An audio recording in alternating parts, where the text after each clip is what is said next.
Shalom, selamat malam Bapak Ibu Jemaat sekalian yang diberkati dalam Tuhan kita Yesus Kristus.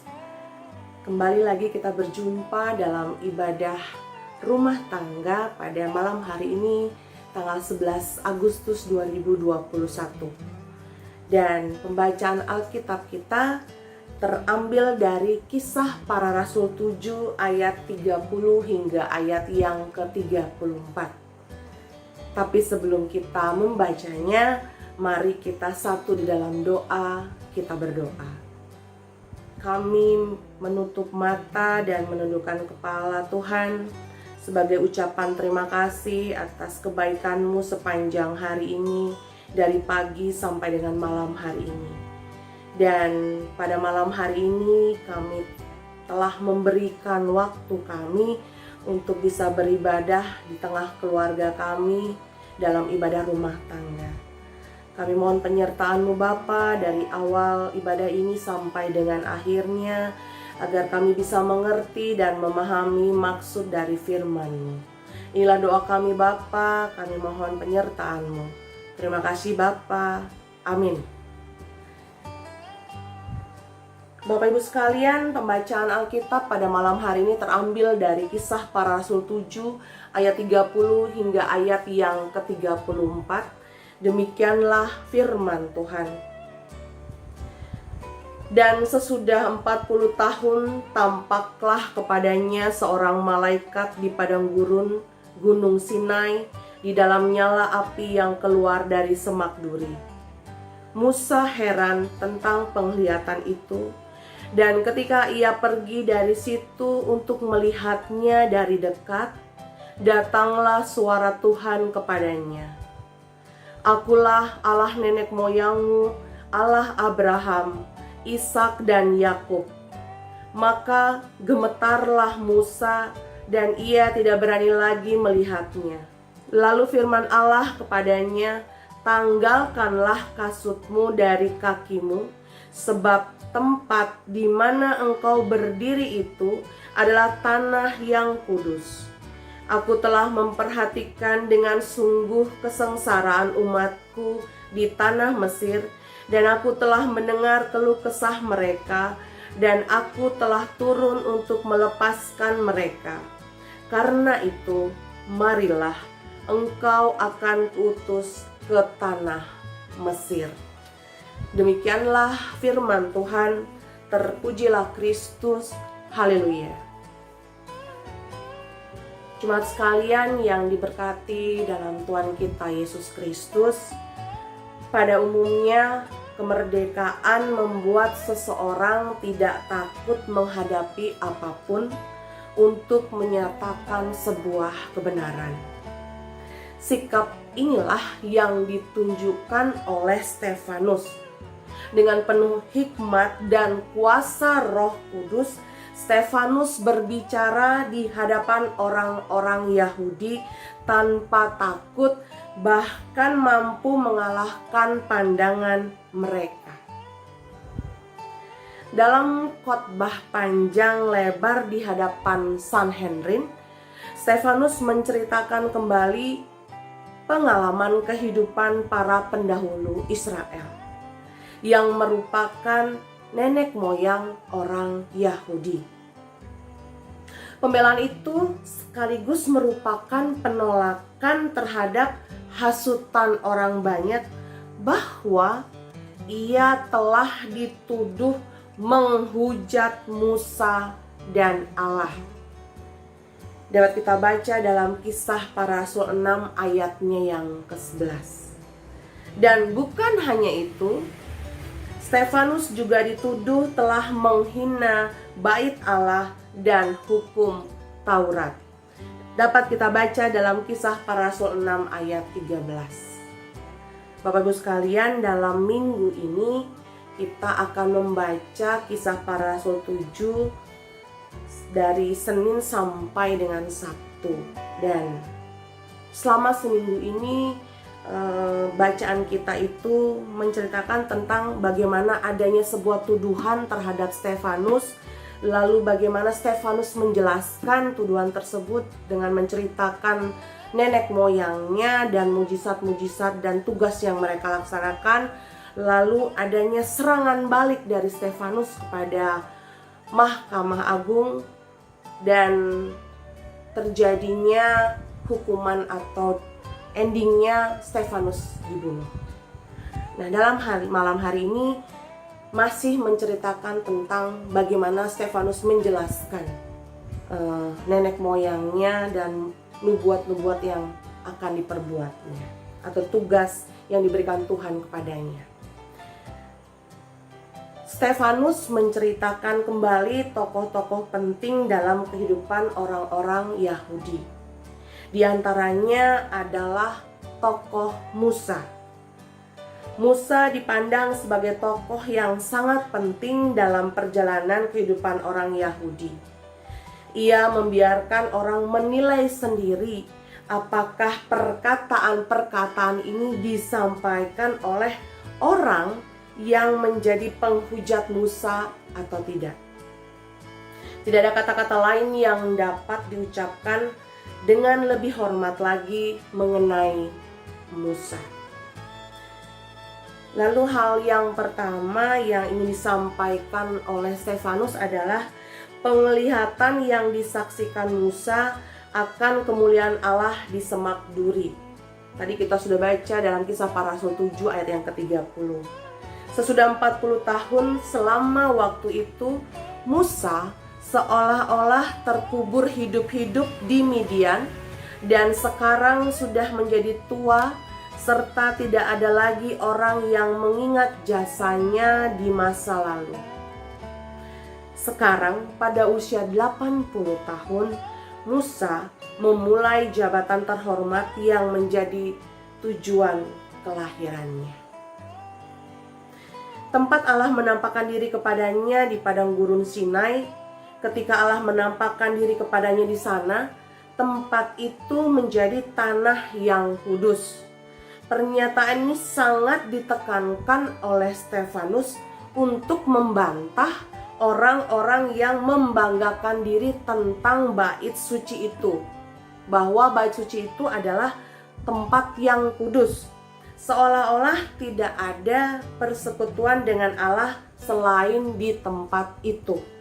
Padahal Allah menjumpai Musa dan menyatakan diri kepadanya di tempat yang sangat terpencil dan tersembunyi di padang gurun Sinai. Mereka telah menipu diri sendiri jika tetap bersikeras bahwa Allah dibatasi oleh tempat. Allah sanggup membawa orang ke padang gurun dan berbicara kepada mereka dengan nyaman di sana. Lalu bagaimana cara Allah menampakkan diri? Yaitu dalam nyala api, sebab Allah kita adalah api yang menghanguskan, yang keluar dari semak duri. Disitulah api itu berada. Walaupun semak duri itu adalah bahan yang mudah terbakar, namun tidak dimakan api. Keadaan ini menggambarkan keadaan bangsa Israel di negeri Mesir yang meskipun berada di tengah api penderitaan tidak dihanguskan. Tetapi Allah tetap peduli terhadap bangsa Israel. Lalu bagaimanakah Musa terpesona oleh pemandangan ini?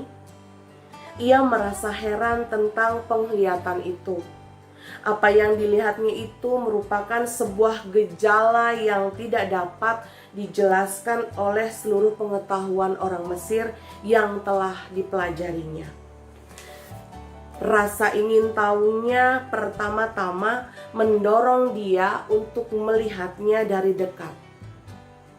Baiklah, aku menyimpang ke sana untuk memeriksa penglihatan yang hebat itu.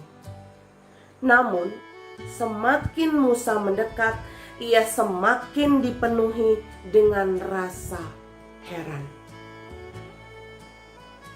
Lalu apa yang terjadi Bapak Ibu sekalian? Kita tahu semua, ia menjadi gemetar dan tidak berani melihat. tidak berani terus-terus melihat kepada nyala api itu. Ia segera menyadari bahwa api itu bukanlah benda langit yang menyala, melainkan malaikat Tuhan, yakni Allah itu sendiri. Hal ini membuatnya gemetar. Stefanus dituduh menghujat Musa dan Allah. Namun dari pernyataan ini jelaslah bahwa Musa hanyalah manusia biasa, sama seperti kita. Khususnya, ia juga memiliki rasa takut terhadap penampakan, keagungan, dan kemuliaan Allah kita. Lalu hal yang kedua, pernyataan yang ia dengar mengenai janji Allah. Datanglah suara Tuhan kepadanya, sebab iman diperoleh dengan mendengar. Dan inilah pernyataan itu. Akulah Allah nenek moyangmu, Allah Abraham, Ishak, dan Yakub. Oleh karena itu aku masih sama pada hari ini, sama seperti sebelumnya. Aku akan menjadi Allahmu, Allah yang mencukupi. Sekarang Allah berfirman, janji itu masih tetap berlaku, tidak dibatalkan dan juga tidak dilupakan. Lalu hal yang ketiga yaitu perintah yang diberikan Allah kepada Musa untuk membebaskan orang Israel keluar dari tanah Mesir. Orang-orang Yahudi menempatkan Musa dalam kedudukan yang bersaing dengan Kristus dan mendakwa Stefanus sebagai penghujat, sebab ia tidak mau berbuat seperti mereka juga. Namun di sini Stefanus menunjukkan bahwa Musa merupakan gambaran utama dari Kristus, sebab ia adalah pembebas bangsa Israel. Lalu setelah menyatakan diri sebagai Allah Abraham, Allah kemudian melanjutkan dengan memerintahkan Musa melakukan sikap tubuh yang menunjukkan rasa hormat. Tanggalkanlah kasutmu dari kakimu. Janganlah masuk ke tempat-tempat kudus dengan pikiran dan sikap hati yang rendah, yang dingin dan tidak sopan. Janganlah terburu-buru dengan mulutmu. Janganlah tergesa-gesa dan bersikap sembrono saat datang kepada Allah. Melangkahlah dengan lembut. Lalu Allah memerintahkan Musa memasuki tugas pelayanan yang sangat mulia. Setelah siap menerima perintah, ia selanjutnya akan menerima tugas untuk menyelamatkan bangsanya, membawa Israel untuk keluar dari segala penderitaan, untuk menjadi sebuah bangsa yang berdaulat. Ini memperlihatkan bahwa Tuhan setia memelihara umatnya yang menaruh percaya kepadanya. Telinga Tuhan terbuka mendengar keluh kesah mereka. Allah menyelamatkan umatnya dari penindasan dunia ini tepat pada waktunya. Lalu Bapak Ibu sekalian, panggilan Tuhan terhadap Musa bertujuan agar Musa menyelamatkan bangsanya, membawa Israel untuk keluar dari segala penderitaan, untuk menjadi sebuah bangsa yang berdaulat. Ini memperlihatkan bahwa Tuhan setia memelihara umatnya. Dan Allah menyelamatkan umatnya, dan untuk karya yang hebat itu Allah melibatkan orang pilihannya sebagai alat yang diberikan kepadanya keberanian untuk menerima tanggung jawab melaksanakan rencananya, sehingga karya dan kasihnya nyata bagi umatnya. Bapak Ibu sekalian, lalu apa saja yang kita bisa dapatkan dalam firman pada malam hari ini?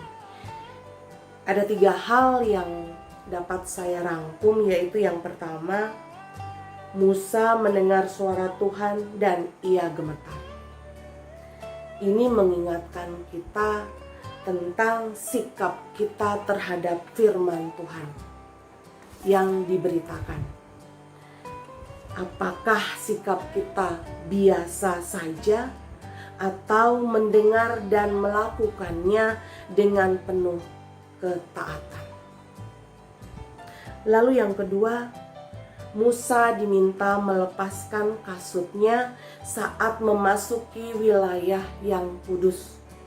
Dengan rasa hormat yang tinggi serta kemurnian hati adalah syarat utama saat menghadap Tuhan dalam ibadah maupun hidup sehari-hari.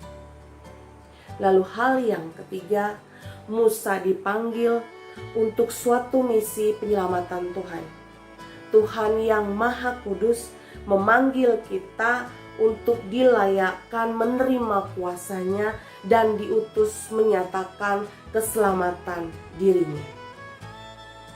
Bapak Ibu Jemaat sekalian, Tuhan sangat peduli untuk menolong kita dan tidak pernah membiarkan kita. Tuhan memiliki cara untuk menolong. Karena itu tidak perlu cemas dan takut Bapak Ibu sekalian. Mari kita mohon hikmat Tuhan dan kuasa-Nya untuk melaksanakan tugas dengan pengabdian dan memuliakan nama Tuhan dalam hidup kita. Tuhan Yesus memberkati kita semua. Amin.